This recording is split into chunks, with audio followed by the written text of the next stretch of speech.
Good evening and thanks for joining us tonight at 10. I'm Brooke Buckner here with meteorologist Simone Thomas, and our team of meteorologists have issued a weather impact alert for your Sunday. Simone, what all can we expect? Well, what has changed since 6 o'clock is the timing. When we got the latest updates at 7 from those high resolution models, it does look like it'll be closer to 4 in the afternoon that we see some of those storms developing, lasting through about 4 a.m. on Monday. So if you watched our earlier show, we had it from 2 to 2. We're going to go with 4 to 4 for now.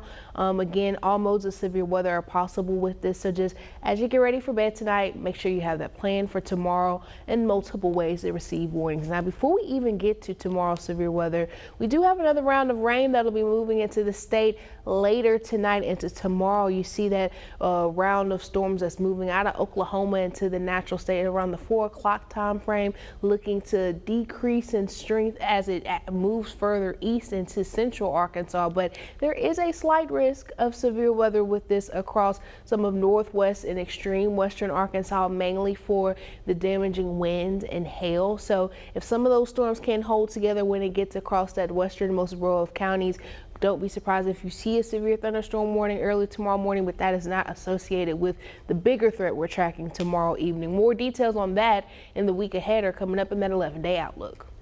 Thanks, Simone. Folks from across the country gathering in Hot Springs today for Derby Day. THV 11's Carter Thweet was at Oaklawn to see the festivities firsthand and shows us some of the action. Well, Brooke, this was my first time at the Derby, and I gotta tell you, I absolutely loved it. The excitement, the atmosphere, the hats, people from all over dressed up and showed out for the occasion.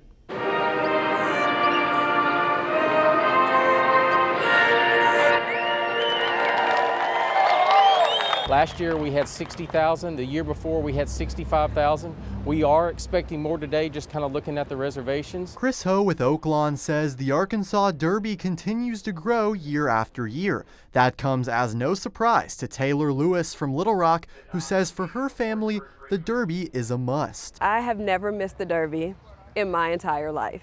It is a family tradition. We come every year. But a lot of the regulars aren't even from Arkansas. Take Dexter Grayson of Tulsa, who says he too comes every year, but family ties have made this one extra special. I've been coming since I was a little kid. My grandfather brought me probably 4 or 5 years old, and we've been coming ever since. This year I get to bring him back. Amidst the action, games, bouncy houses, the famous hat contest, and of course the races, 14 according to Ho, you can also find sweet reunions. That's certainly how Andrea Starziak and Carol Jones would describe their day. Once sorority sisters at the U of A, the two live hours apart now, but reunited this weekend for Starziak's first Derby and Jones's second. A long time ago, I came to Derby Day with my aunt and uncle. That's been some years. We decided we needed to go for a day out and have some fun. And there was plenty of fun to be had. The facilities are fantastic. The people, they always come dressed out. Everyone's out here to have a great time. I think that's what's so great about it. Everyone here just wants to have fun, enjoy the festivities, enjoy the camaraderie of being at the Arkansas Derby. Thank you, Carter. Later in sports, THV 11's Nick Luttrell will show us who tonight's big winner was, so make sure you stick around. Tonight, the Pine Bluff Police Department is still asking for your help finding a man wanted for multiple charges, including aggravated assault. Take a look here at your screen and see if you recognize him. This is 21-year-old Giovanni Kendall. Police say he is wanted for 12 counts of aggravated assault and 1 count of discharging a firearm from a moving vehicle. They say he is about 6 feet tall and weighs around 165 pounds. If you know where he is tonight, you're asked to call police. And the Garland County Sheriff's Office needs your help looking for 16-year-old Annabelle Rose, who was last seen in Bullion Heights on Friday around 1:30 in the morning. They say she's around 5'6" with dark brown hair and brown eyes. If you have any information, they ask that you call them on the number on your screen. After another busy week for the Trump administration, the president is spending the weekend at his Mar-a-Lago estate in Palm Beach, Florida. Meanwhile, protesters in the U.S. and Europe are gathering at Tesla dealerships to voice their thoughts against massive federal job cuts by Elon Musk's Department of Government Efficiency. CBS's Christian Benavides has the latest. Billionaire Elon Musk's efforts to shrink the federal government drew protesters to Tesla dealerships in places like London, California, and New York. We need to stand up to essentially American oligarchy, and we need to stand up to corporate greed. Musk's Department of Government Efficiency, or DOGE, has gained access to sensitive data and shuttered entire agencies to cut government spending. In another White House initiative, Vice President J.D. Vance returned from Friday's trip to Greenland. There, he tried to advance President Trump's position that the U.S. needs to take control of the Arctic territory, which belongs to Denmark. This territory, Greenland, really matters for the security of the United States.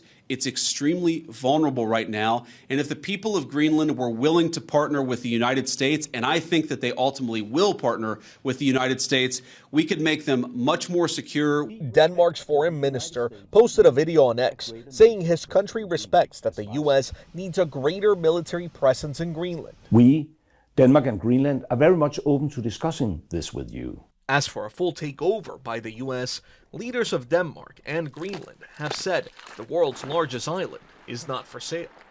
Cristian Benavides, CBS News, Miami.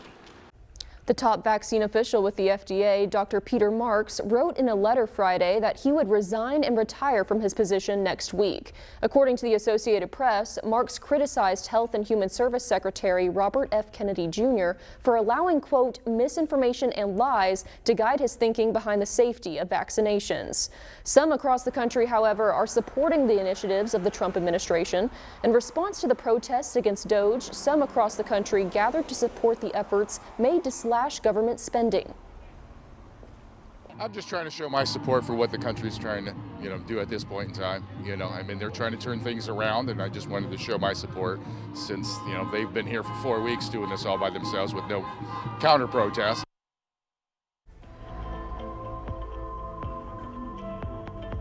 Monday marks 2 years since the March 2023 tornado tore through Little Rock and other parts of central Arkansas. Since then, neighbors have spent the past couple years rebuilding. The Walnut Valley neighborhood has come a long way since the tornado, but still has a long way to go. The park and several houses took a direct hit, but neighbors say they're committed to making it feel like home again. There's a lot of adjustments that have had to be made by almost everyone in the neighborhood. So, but we do still want to stay a neighborhood, and we're fighting as much as we can to keep it that way.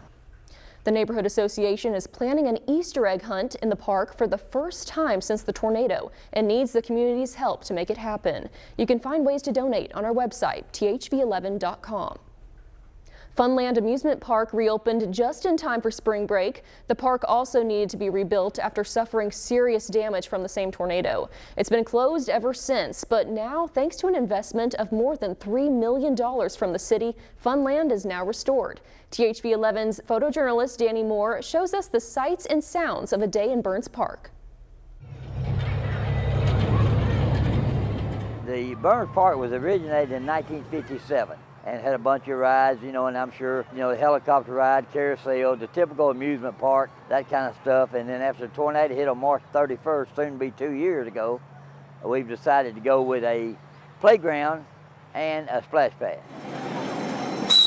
People love the train, they just love to ride an old train, and it's just, the kids love it. The kids absolutely love it. It's human nature, I would think, even the parents, because some of these parents and grandparents, I had a grandfather tell me this morning, he rode it when he was a kid. So, I don't same train, but hey, it's remarkable. It's amazing. It's been here a long time. The tornado actually tore some of the tracks up. With a new track in place in some areas, it's been running full blast, and as soon as the cart empties, another one fills up. It's just nonstop.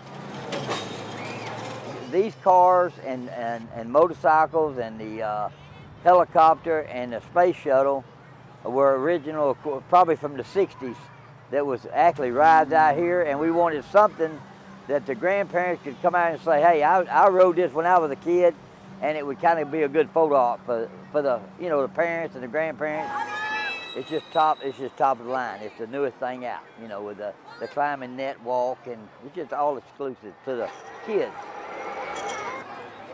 We're looking forward to opening them splash pads, and our intentions, you know, based on the weather, and we'll definitely have it open in May, but we're going to really progressive about getting it open as soon as we can, because that's going to play a vital part of Funland. Meanwhile, tornado recovery continues across the state as homeowners in Cave City, Cushman, Diaz, and Newport work to rebuild.